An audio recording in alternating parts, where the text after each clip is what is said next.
मंगल मूर्ति सद्गुरु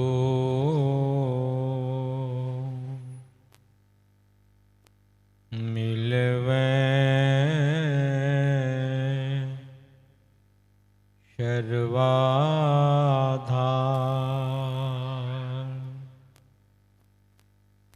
मंगलमय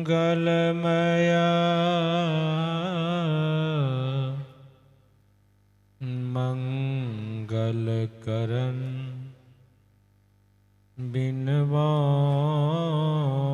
बारंबार। मंगलमय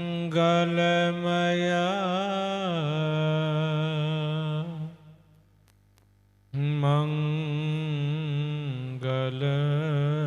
करन बिनवा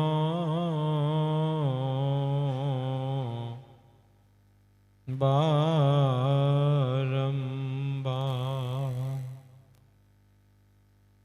धन्य धन्य सद्गुरु सुखद महिमा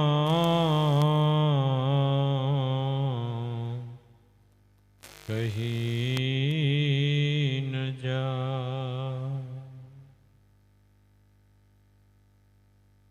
जो कछु कहाँ तुम्हारी कृपा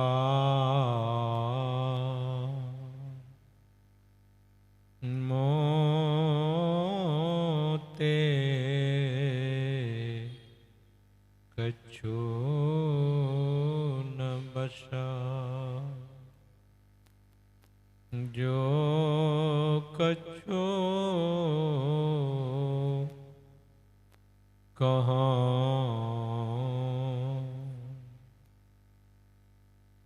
तुम्हारी कृपा मोते कछु न बसा।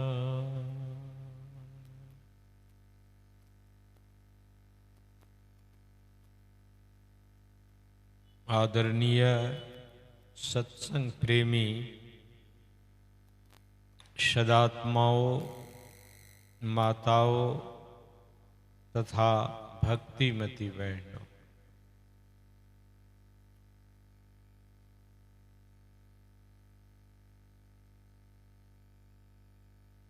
हमारे परमाराध्य सद्गुरु महर्षि मेही परमहंस जी महाराज का जो नियम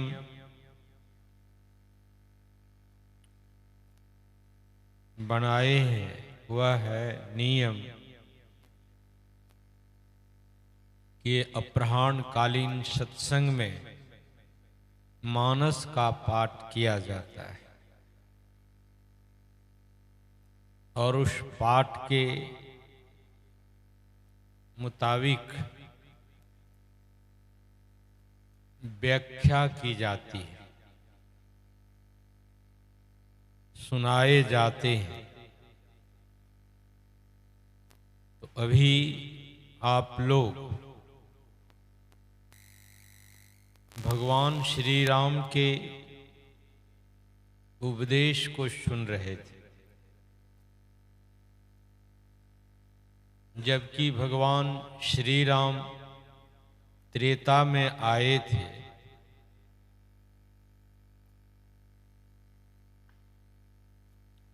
लेकिन वो राजा राम थे,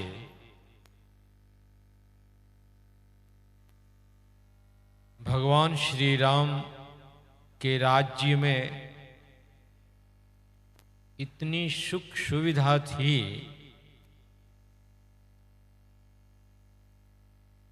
कोई दुखी नहीं थे, इसलिए उसको राम राज्य कहते थे। अभी भी भारत में बहुत सारे नेता लोग हैं, वह भी स्वप्न देखते हैं कि हमारा भारत राम राज्य बन जाए। आशा कि सभी सुखी हों, सभी का जीवन आनंदमय हो।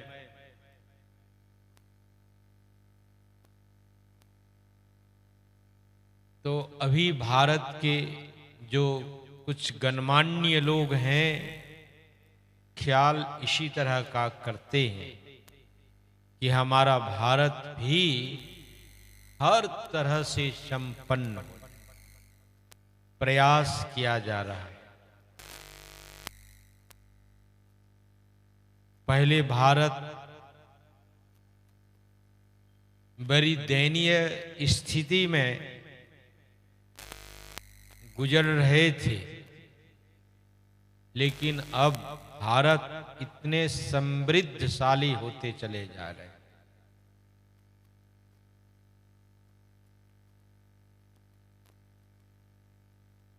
हम लोगों को ये भारत भूमि के हम लोग निवासी हैं, हम लोगों को गरिमा है कि हम भारत के भारतवासी कहलाते हैं। तो प्रायः भारत ऐसा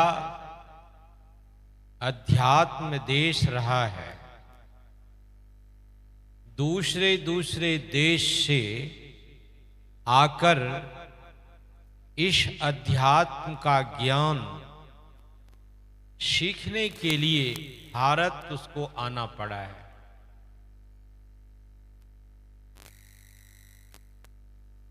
क्योंकि भारत में ऐसे ऐसे विरक्त महापुरुष सब देखे गए, देखे जा रहे हैं। गरिमा है ऐसे विरक्त महापुरुषों की, जिन्होंने भारत के गरिमा को इतना उठाया है, इतना ऊंचा किया है। इसी कलयुग में आज से कुछ दिन पहले स्वामी विवेकानंद जी महाराज शिकागो गए थे। वहां जब स्वामी विवेकानंद का प्रचार, अध्यात्म का प्रचार, अध्यात्म ज्ञान का विश्लेषण किया, तो वह विदेशी लोग तालियां पीटने लग गए कि स्वामी विवेकानंद कैसे महापुरुष हैं। स्वामी राम तीर्थ जी महाराज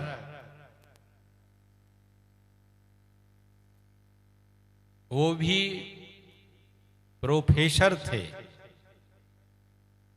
बच्चे थे, पत्नी थी।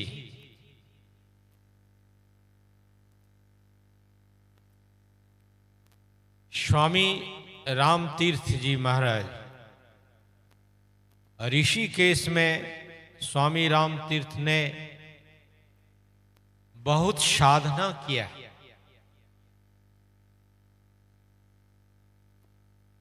वहां भी अभी स्थान है। तो स्वामी राम तीर्थ जी महाराज भी भारत को कितना ऊंचा उठाया है। जब राम तीर्थ जी महाराज विदेश गए, अमेरिका, तो वहां के लोगों ने कहा कि आपका विज्ञापन बांटा जाए, जो कि प्रचार हो जाए कि भारत के एक महापुरुष राम तीर्थ महाराज आए। तो राम तीर्थ प्रोफेसर थे, ऐसे साधक थे, ऐसी साधना थी। तो राम तीर्थ जी महाराज ने कहा कोई जरूरत नहीं है पंपलेट छपाने का, मैं ही पंपलेट बन जाऊंगा। कहा कैसे? कहा कि आपके अमेरिका में जितने भी डॉक्टर हैं उसको बुलाइए। बुलाया गया और कहा कि आप मेरे शरीर को देखिए, आप आला लगा लीजिए, थर्मामीटर लगाइए, देखिए। उस यंत्र के द्वारा स्वामी राम तीर्थ को जब देखने लग गए तो नाड़ी बंद है, शरीर का धड़कन भी बंद है, और राम तीर्थ बात भी कर रहे हैं।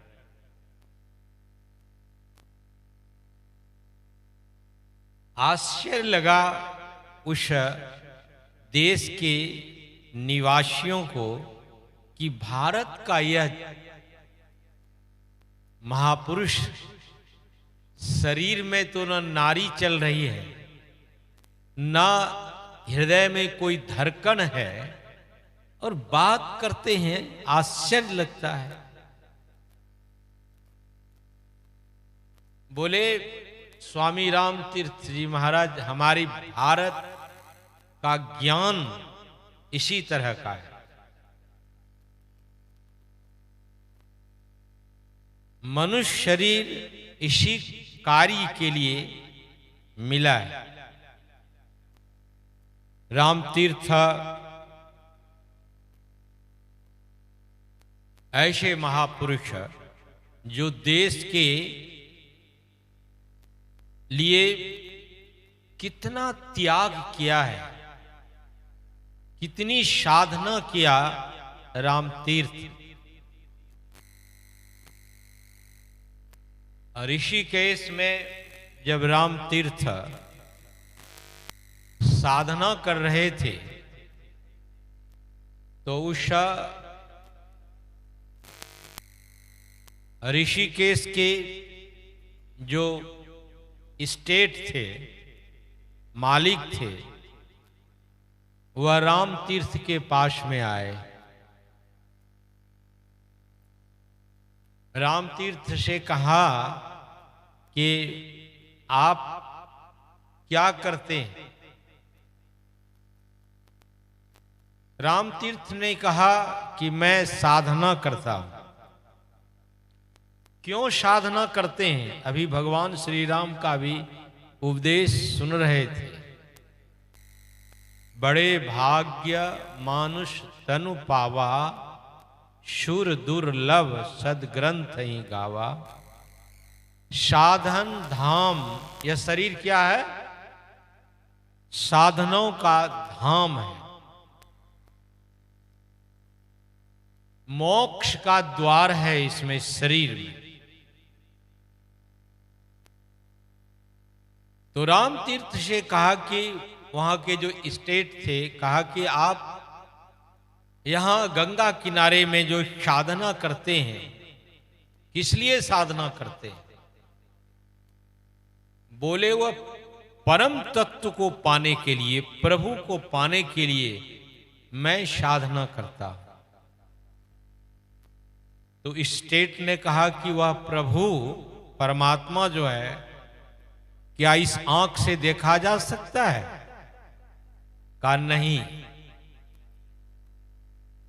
क्या इस कान से हम उस प्रभु के वाणी को सुन सकते हैं?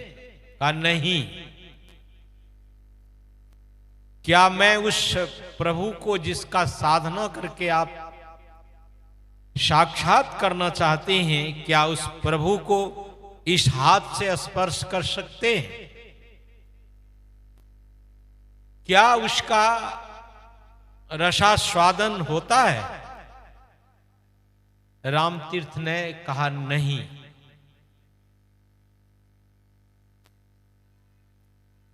एवं प्रकार से जब इस तरह से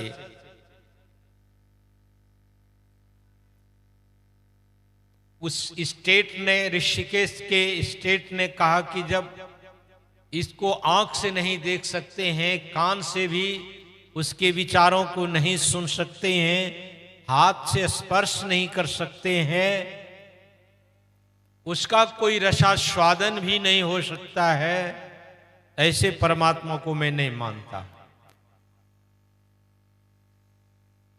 ऐसे ईश्वर को मैं नहीं मानता। स्टेट है, वहां का मालिक। तो कहा मेरे लिए आपका क्या, आप मेरे लिए क्या कह सकते हैं? बोले कि आप अभी जाइए, फिर आपको सुनाएंगे।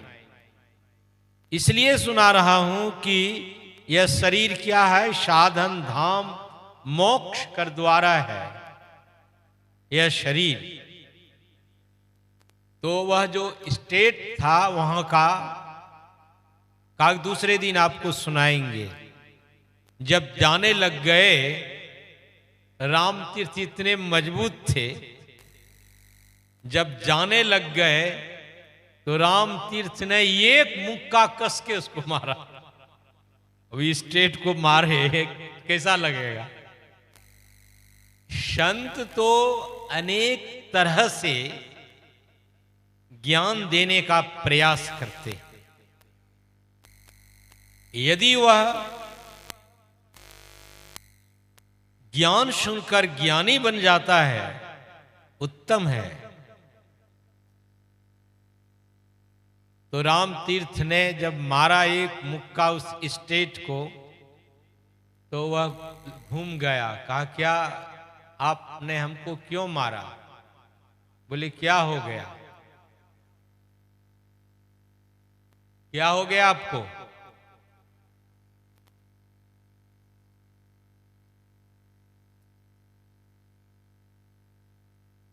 बोले दर्द हो रहा है। आपने जो एक मुक्का मारा मुझे, वो दर्द हो रहा है। आप बता सकते हैं कि वह दर्द कैसा है? क्या इस आंख से उस दर्द को आप देख सकते हैं जो आपके शरीर में एक मुक्का मारने से दर्द हो रहा है?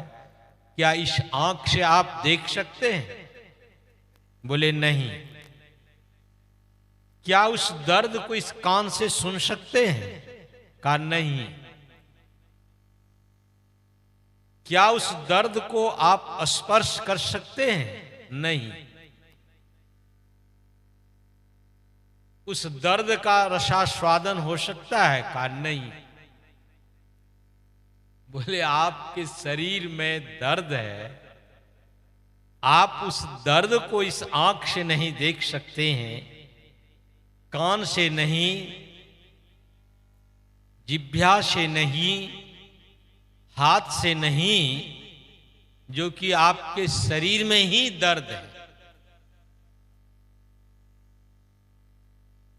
तो वह जो ईश्वर है, परमात्मा है, जो साधना के द्वारा उसकी उपलब्धि होती है, प्राप्त की जाती है, वह तो सूक्ष्माति सूक्ष्म है, बारीक से बारीक,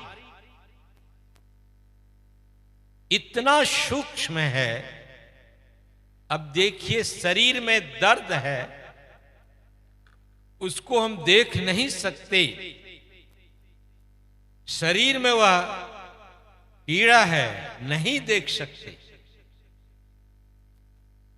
लेकिन यह जो पीड़ा अनंत काल से आ रहा है, क्योंकि शरीर को दुखालय कहा गया है। इस शरीर को दुखालय कहा गया है। इस दुखालय से छूटने के लिए ही भगवान श्री राम का उपदेश आपके रायगर्भ में ही ऐसे विरक्त महापुरुष हैं जो आपके नजदीक में हैं। मैं एक बार देखने गया था। उस समय तो कुछ नहीं था, बहुत पहले गया।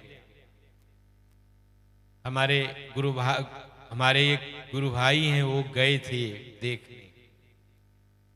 अब तो वहां मेला लगने लग गया है। कैसे वह विरक्त महापुरुष हैं कि बरसात का समय है, बाहर ही बैठते हैं। कोई उसको छतरी नहीं है, कोई उसको घर मकान नहीं है, बाहर ही चबूतरे पर बैठते हैं। बरसात हो रहा है, कड़ाके की ठंड है, वहीं बैठते। गर्मी है, वहीं बैठते। वह भी तो एक शरीर है, बैठा रहता है। कितने वो बैठे रहते हैं, किसी को पता नहीं लगता है, बैठा हुआ है। आज उनके नाम से यहां की सरकार रोड बना दी, मेला लगने लग गया। बहुत सारे लोग उसके दर्शन करने के लिए आने लग गए और बहुत सारे लोगों की मनोकामना भी पूर्ण होने लगी। ये आपके रायगर्भ में ही है। मनुष्य शरीर है और मनुष्य शरीर में देखिए सत्संग है। मैं यहाँ के जो कार्यकर्ता हैं उनसे निवेदन करूंगा कि बच्चों को बैठाइए और शांतिमय बना के रखिए। और मैं कहूँगा यह जो सत्संग है, सत्संग में मन को लगाना चाहिए। आप यहाँ पर जितने कोई आए हैं आशीर्वाद प्राप्त करने के लिए, यदि आपका मन गपशप में है, यदि आपका मन गपशप में लगा हुआ है, तो महापुरुषों का आशीर्वाद से आप वंचित रह सकते हैं। इसलिए सत्संग में गपशप भी नहीं हो, ये मर्यादा है।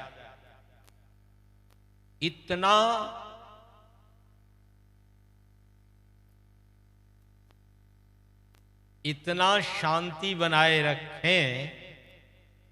गपशप आप बाहर भी कर सकते हैं, लेकिन सत्संग में गपशप करते रहेंगे तो मर्यादा नहीं है। आए हैं तो मनोयोग पूर्वक से सुनिए। ये महापुरुषों की मर्यादा है। मैं प्रयागराज में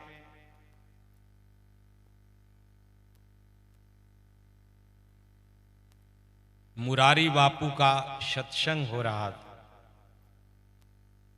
लाखों की भीड़ थी।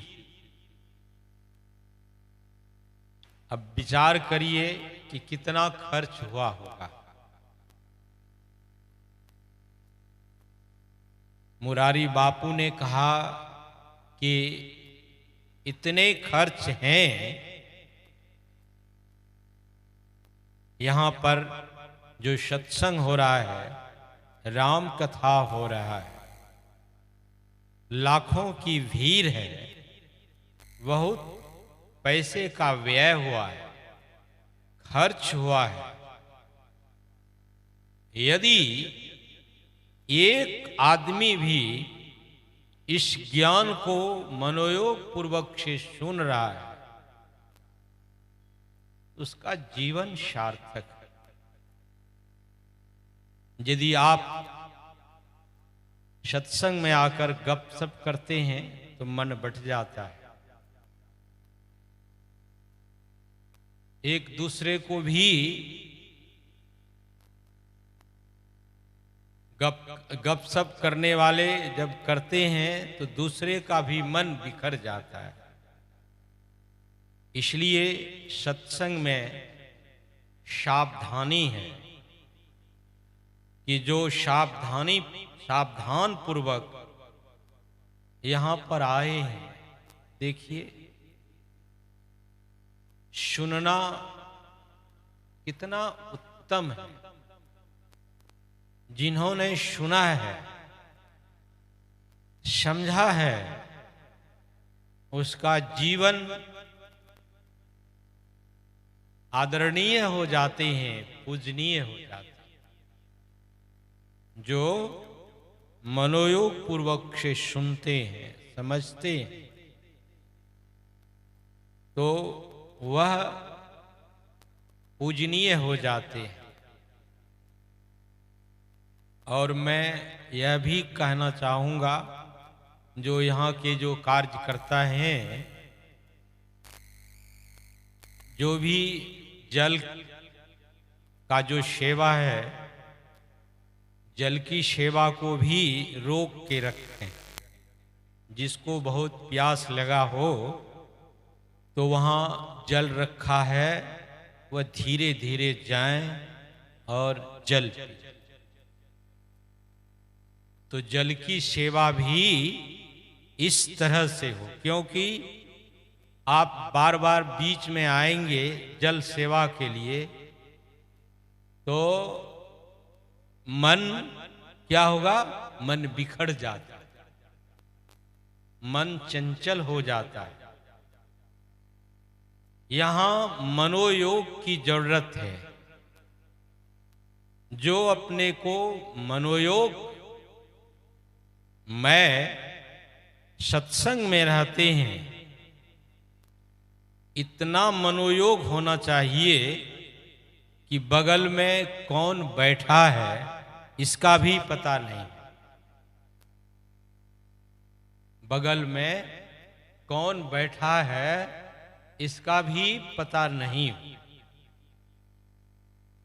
मैं इस पर एक कथा आप लोगों को सुनाता। यहां तो बड़े बड़े धनवान लोग हैं, प्रतिष्ठावान लोग हैं, बहुत पढ़े लिखे लोग हैं। संपन्नता है, लेकिन सत्संग की भी जिसके अंदर में संपन्नता हो जाए और कितना महान बन जाएगा। सत्संग की भी संपन्नता आ जाए, कितना महान बनेंगे वो, कितना उत्तम संस्कार बनेगा। तो सत्संग में आकर संस्कार को बनाया जाता है। संस्कार को कुसंस्कार में बदलने का प्रयास नहीं किया जाता है। इसलिए सत्संग में संस्कार को बनाइए।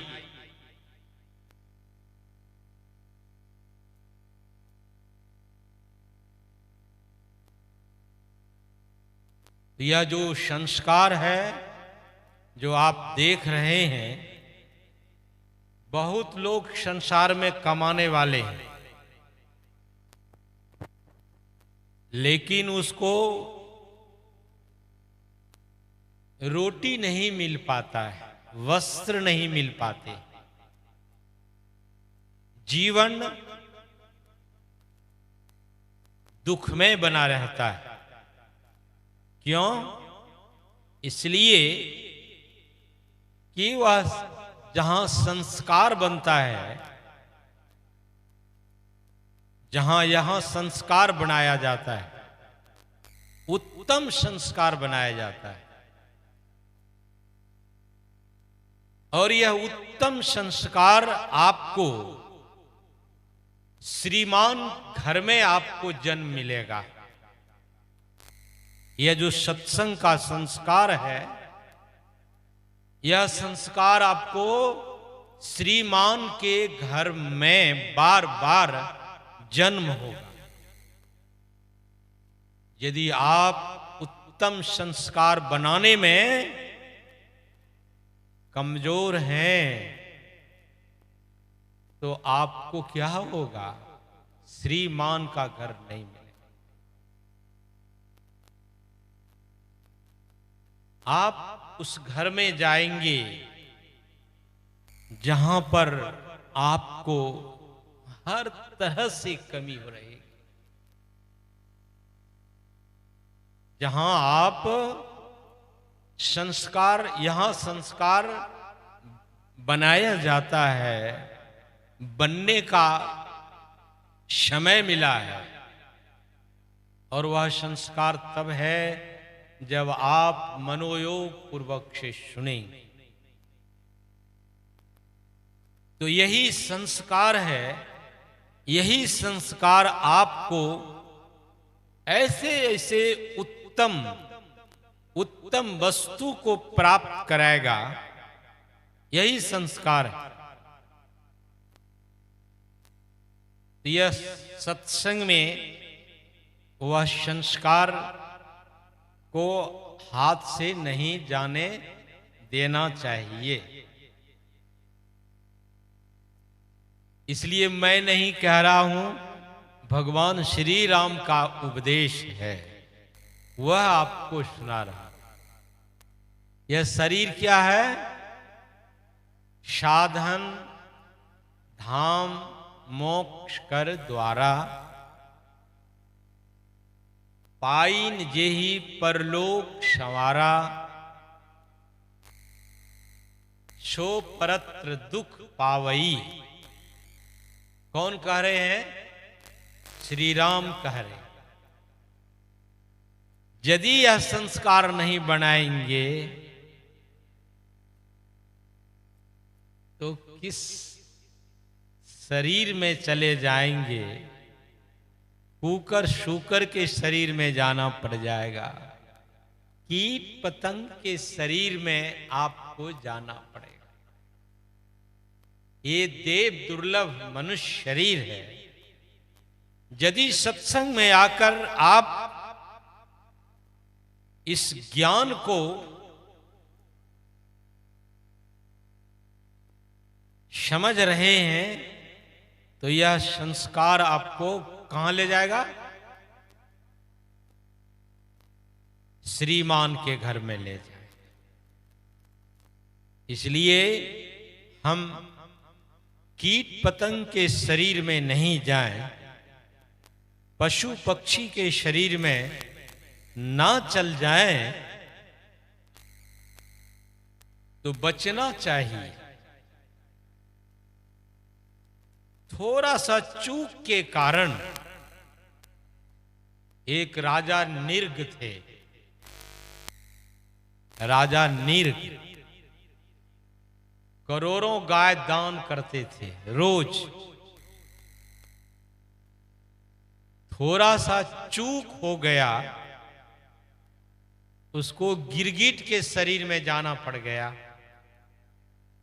थोड़ा सा चूक हुआ, उसको गिरगिट के शरीर में जाना पड़ गया। इसलिए सावधानी है। जो जितना सावधान रहेंगे, उनको उतना ही आशीर्वाद मिलेगा।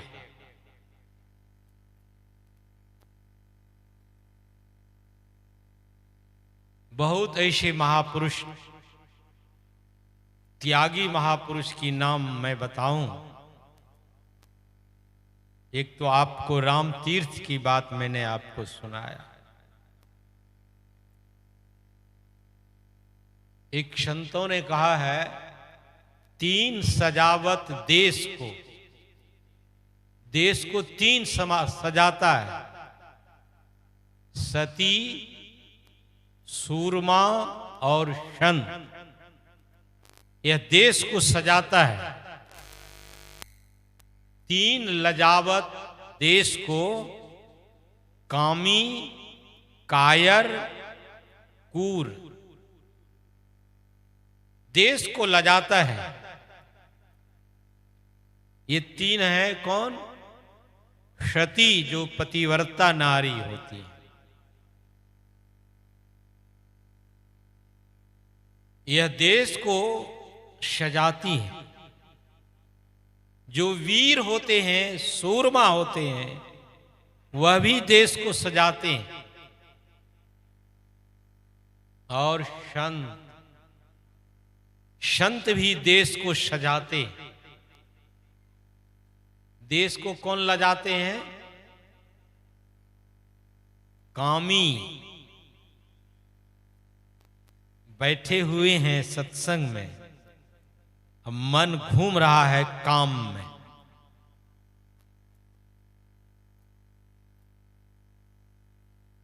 कामी, कायर जो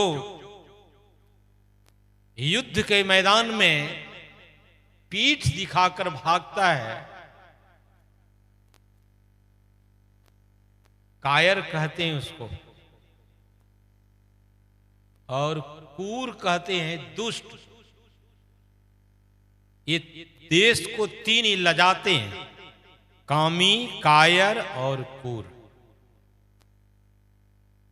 देश को, यह जो हमारा भारत देश है, इसको सजाना है। यह अध्यात्म जो है, यह देश को सजाने के लिए है। यह अध्यात्म क्या है? यह देश को सजाने का काम करता है। तो यह, यदि इस देश में संत नहीं होते, सती नहीं होती, और बॉर्डर पर लड़ने वाला योद्धा नहीं होता, तो देश की क्या स्थिति होती? ये सजाते हैं। यह जो सत्संग है, यह सत्संग देश को सजाने का काम करता है। इसलिए हम लोगों को देश को सजाना है, समाज को ऊपर उठाना है। तो इस सत्संग को बार बार अपनाइए, और यहां इस रायगढ़ में इसको बार बार साधु महात्मा को बुला करके इस ज्ञान को सुनिए।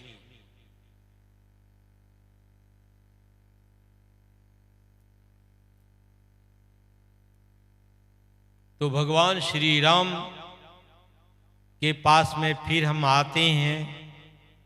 अब आप लोगों को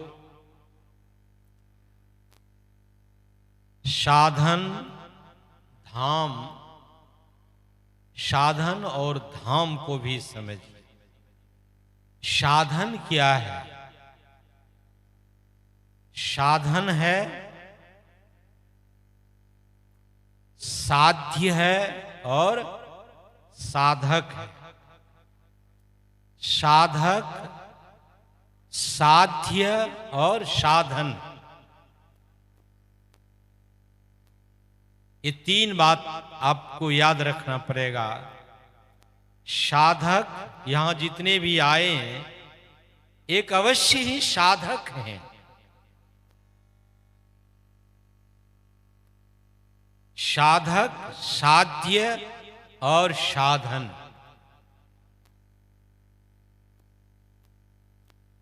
तो यहां साधन है, तो साधन जो भगवान श्री राम कहते हैं, जो मनुष्य का शरीर है, साधनों का धाम है। कितना उत्तम यह शरीर। इस शरीर को उत्तम बनाना है। इसी भारत में एक माता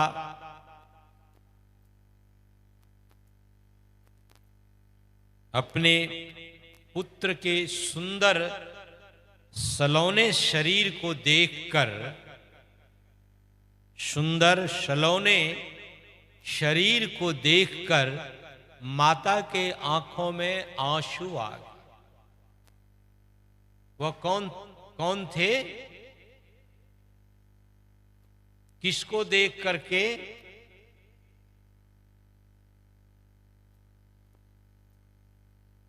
एक सुंदर सलोने शरीर को देखकर माता के आंखों में आंसू आया। गोपी चंद उसका नाम था। बड़े सुंदर गोपी चंद। कैसी मां होती। यह शरीर सुंदर से सुंदर हो, लेकिन उसमें साधन नहीं हो भगवत भजन करने का, तो वह शरीर सुंदर किस काम का है? गोपी चंद की मां जब गोपी चंद को आंगन में, राजकुमार थे, आंगन में स्नान दाई लोग स्नान करा रही थी, गोपी चंद को शरीर के वस्त्राभूषण निकाल दिया गया था और गोपी चंद की मां 2 मंजिले पर देख रही। जब गोपी चंद के शरीर को देखा तो उनकी माता की आंखों में आंसू आए कि मेरे पतिदेव भी बड़े सुंदर थे, कुछ नहीं करके गया। अब बताइए, जो राजा हैं क्या वह प्रजा की सेवा नहीं कर रहे थे? लेकिन वह माता कैसी थी कि उनको अफसोस हो रहा है कि हमारे भी पति कितने सुंदर थे, सब तरह से संपन्न थे, धन धान्य थे,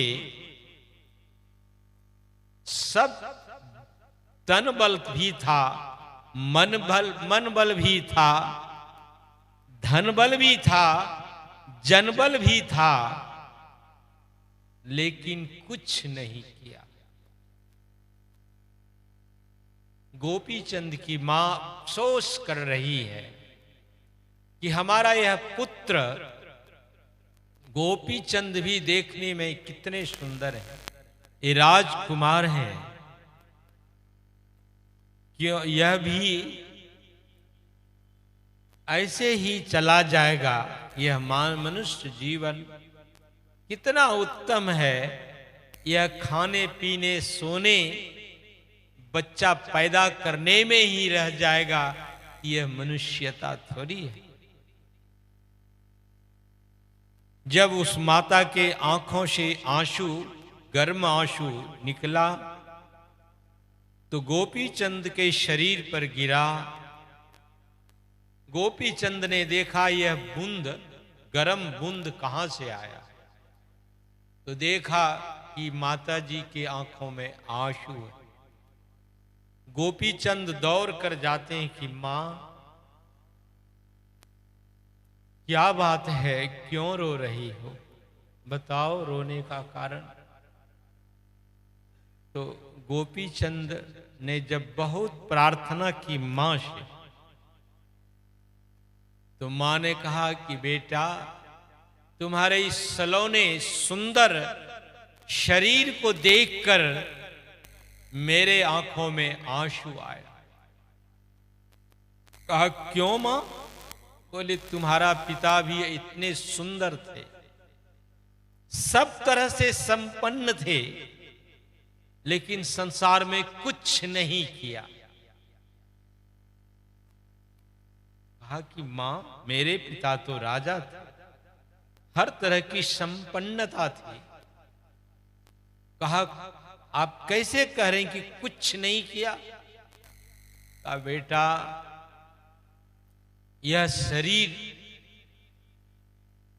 जिसके लिए प्रभु ने भेजा है, वही कार्य नहीं किया, साधन नहीं किया, भगवत भजन नहीं किया। इसलिए शरीर कितना भी सुंदर हो, वह निरर्थक, सार्थक नहीं है।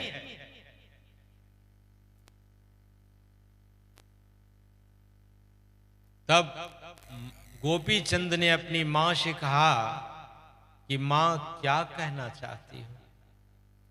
बोले बेटा, साधन करने के लिए जाओ, गुरु के पास में जाकर साधना करने के लिए सीखो। जो सच्चे संत सदगुरु हैं, उनसे शिक्षा दीक्षा लेकर के साधना करो, तभी यह मनुष्य शरीर सार्थक। गोपी चंद जाते हैं, गुरु से शिक्षा दीक्षा लेते हैं, साधन करते हैं। आज गोपी चंद कितने महान जन हैं, राजकुमार थे, किसी चीज की कमी नहीं, लेकिन गुरु के सानिध्य पाकर कितने महान। यदि इस शरीर में कोई गुरु नहीं बनाते हैं, अभी आप सुन रहे थे कि देहस्था सर्व विद्याश्च देहस्था सर्व देवता देहस्था सर्व तीर्थानि गुरुवाक्ये न लभ्यते। क्या नहीं है इस शरीर में, लेकिन बिना गुरु के ज्ञान से लाभ नहीं मिलता। तो हम लोगों को चाहिए, साधन करना चाहिए। साधन करने के लिए संत सदगुरु से शिक्षा दीक्षा लेकर साधन करना अनिवार्य है।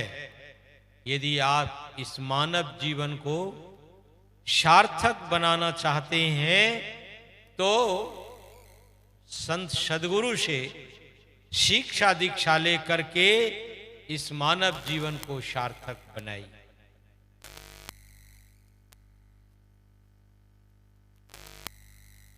इस मनुष्य शरीर में उपासना लोग करते हैं। मैं थोड़ा सा आप लोगों को अध्यात्म की ओर ले जा रहा हूं। उपासना शब्द है, उपासना किसको कहते हैं? नजदीकता को प्राप्त करने का नाम उपासना कहलाता है। नजदीकता को प्राप्त करने के लिए उपासना कहते। तो उपासना को 4 भागों में विभक्त किया है। यानी अब प्रभु के नजदीकता, इष्ट देव की नजदीकता को प्राप्त करने के लिए उपासना करना है, लेकिन उपासना को 4 भागों में विभक्त किया है। कोई कृष्ण की उपासना करते हैं, कोई राम की उपासना करते हैं, कोई काली दुर्गा की उपासना करते हैं, कोई राम की उपासना करते हैं, कोई गायत्री की उपासना करते हैं।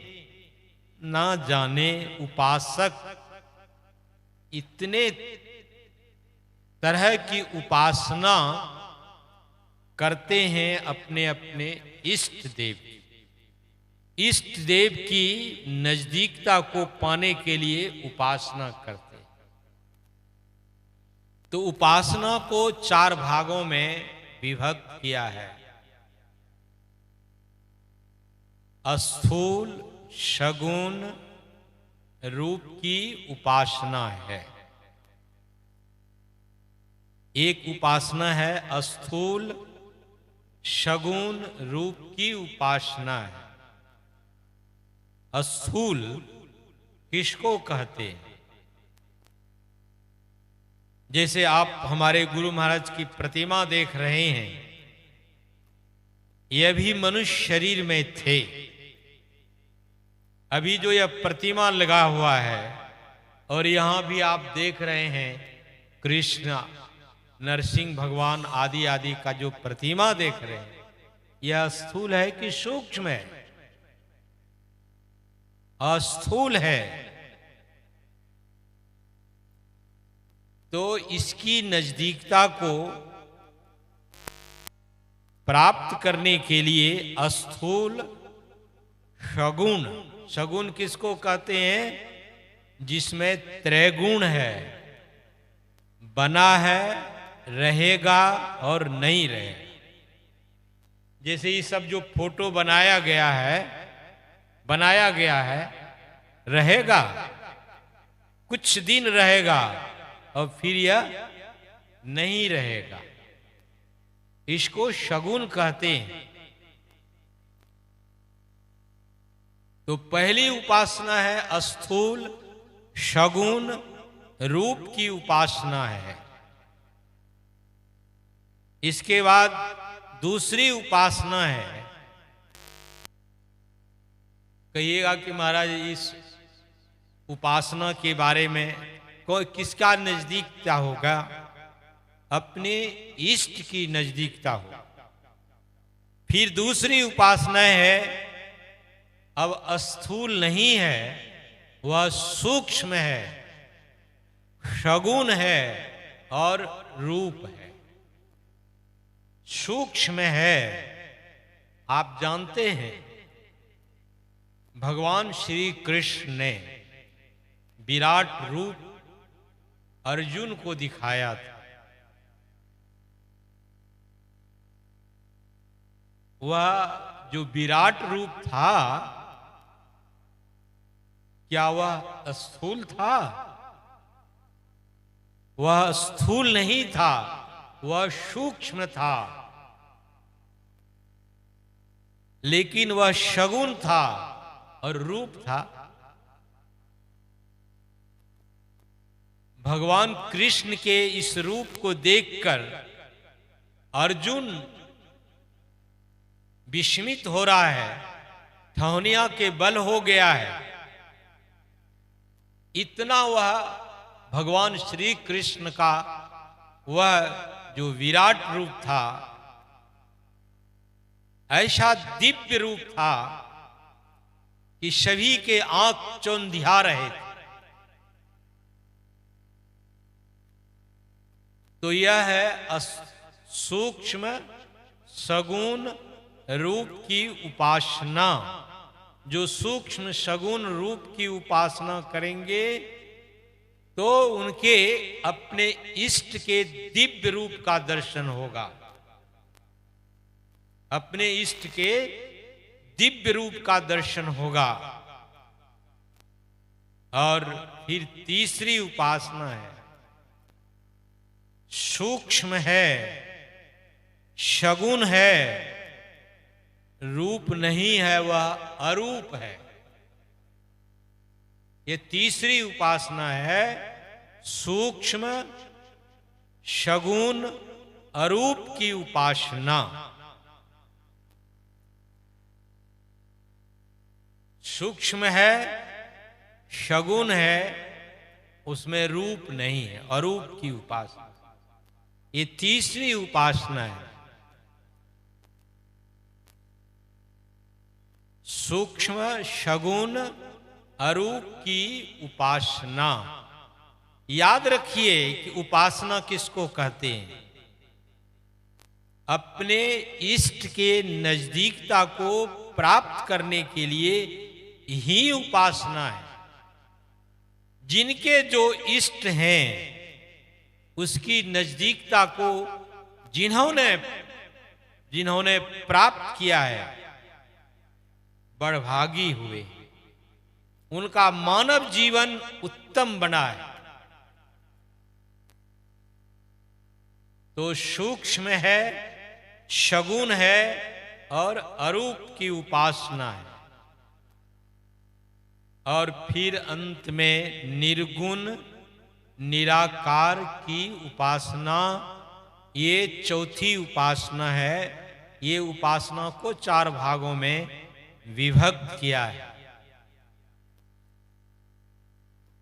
ये उपासना है, साधना है इसी मनुष्य शरीर से। ये उपासना करने के लिए संत मत सिखाता है। हमारे गुरुदेव कहते हैं इसको और साधारण तौर तरीके से समझिए। मानस जप और मानस ध्यान स्थूल शगुन रूप की उपासना है। मानस जप तो सब कोई करते हैं, जितने भी संप्रदाय के लोग हैं मंत्र का तो जप करते ही है। चाहे वो रामानंदी हो, कबीर पंथी हो, दादू पंथी हो, सब में मंत्र का जप है। यह जो मंत्र जप है, मानस इसको जप और इष्ट देव के रूप को देखना मानस पटल पर, इसको स्थूल शगुन रूप की उपासना कहा गया। मानस जप और मानस ध्यान हमारे गुरु महाराज ने, आप लोग यहाँ यदि सत्संग प्रेमी हैं, सत्संग से सरोकार रखते हैं, तो अवश्य मानस जप क्या है और मानस ध्यान। फिर भी इसको जो इस सत्संग में भाग लेते रह रहे हैं ठीक है, जो भाग नहीं लेते हैं, नए नए आए हैं, उनको भी समझना है कि मानस जप क्या है और मानस ध्यान। जप 3 प्रकार के होते हैं। वाचिक जप है, बोल बोल करके जपते हैं। कोई माला से जप करते हैं, कोई उंगली पर जप करते हैं, राम राम राम कृष्णा कृष्णा, उंगली से जप करते हैं। कोई माला से जप करते हैं, कोई बोल बोल करके जप करते हैं।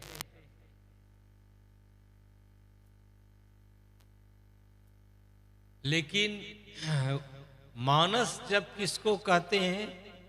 मानस जप सभी जपों का राजा कहलाता है।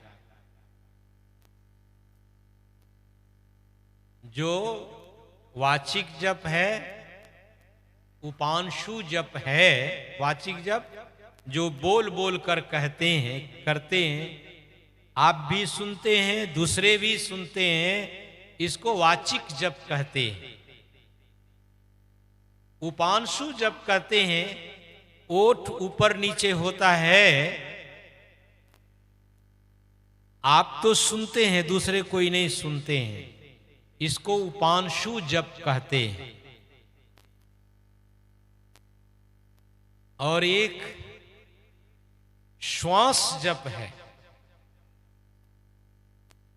श्वास जप है, एक एक श्वास में बहुत ऐसे संप्रदाय हैं जो सोहं सोहं का जप करते हैं। श्वास निकलता है, फिर लेते हैं, उसी श्वास पर जप किया जाता है। सोहम कहते हैं, इसको श्वास जप कहते हैं। और जो मानस जप होता है, वह मानस जप सभी जपों का राजा है।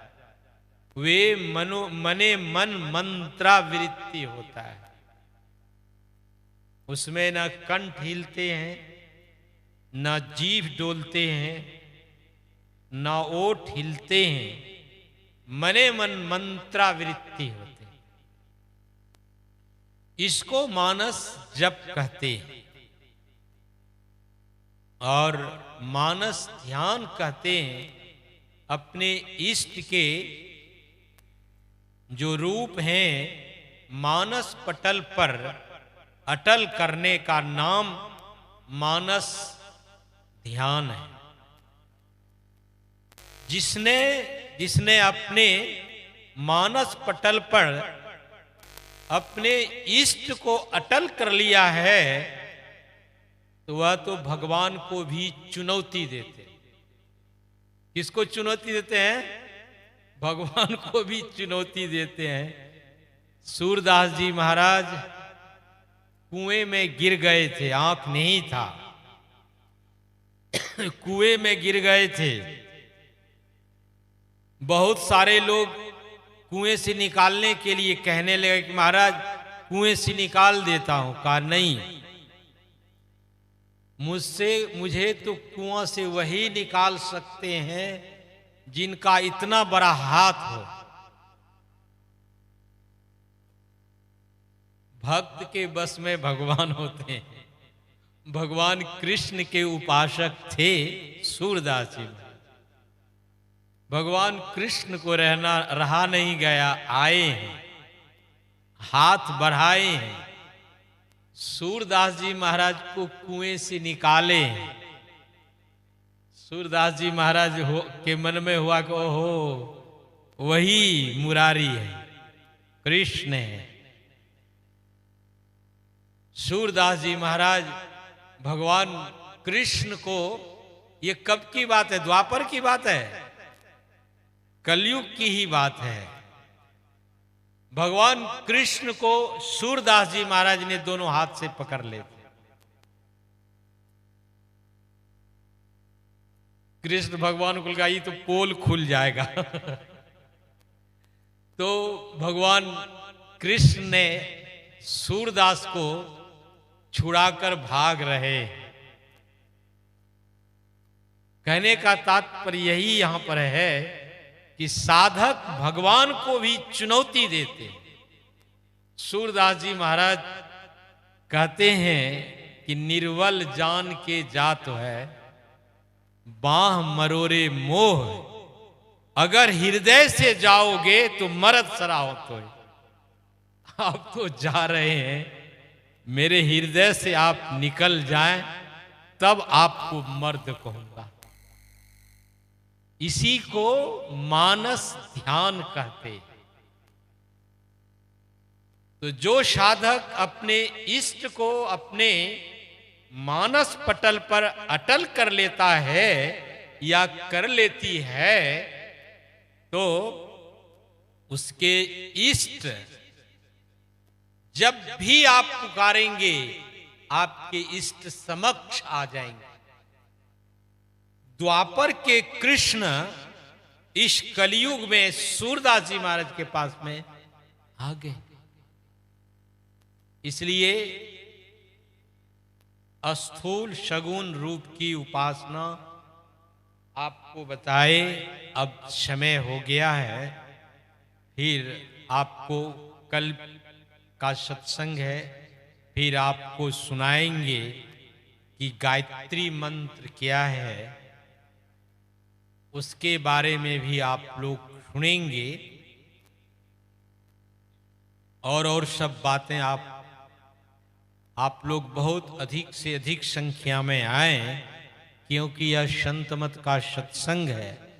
यह संत मत के सत्संग में सद्ज्ञान का सतविचार का प्रतिपादन किया जाता है। जो भी जिस भी संप्रदाय मजहब से जुड़े हुए हैं, सब कोई आइए, सब कोई सुनिए और सबके लिए सुनाया जाए। बोलिए प्रेम से श्री सद्गुरु महाराज। श्री सद्गुरु महाराज की जय। सत्संग के उपरांत सभी लोग प्रसाद लेकर के जाएं, ये निवेदन है। आरती। आरती संग सतगुरु के कीजय, अंतर ज्योत होतल लीजय, पांच तत्व तनय अग्नि जराई, दीपक चाश प्रकाश करीजय, गगन थाल रवि शशि फल फूला, मूल कपूर कलश धर दीजय, अक्षत नभ तारे मुक्ताल, पोह पमाल हिय हार गुहेजय, श्वेत पान मिष्ठान मिठाई, चंदन धूप दीप सब चीजय, झलक झांझ मन मीन मंजीरा, मधुर मधुर धुनि मृदंग सुनीजय, सर्व सुगंध उड़ी चली आकाशा, मधुकर कमल केली धुनि धीजय, निर्मल ज्योत जरत घट माही, देखत दृष्टि दोष सब छीजय, अधर धार अमृत बहियावे, सतमत द्वार अमर रस भीजय, पी पी होय सुरत मतवाले, चढ़ी चढ़े उमगी आमीर सरीजय, कोट भान छवि तेज उजाले, अलख पार लख लाग लगी जय, तीन छीन सूरत अधर पर राख, गुरु प्रसाद अगम रस पीजय, दमकत कड़क कड़क गुरु धामा, उलटे अलल तुलसी तनती जय, आरती तन मंदिर में की जय, दृष्टि युगल कर सन्मुख दीजय, चमके बिंदु सूक्ष्म अति उज्ज्वल, अनुपम लखलीजय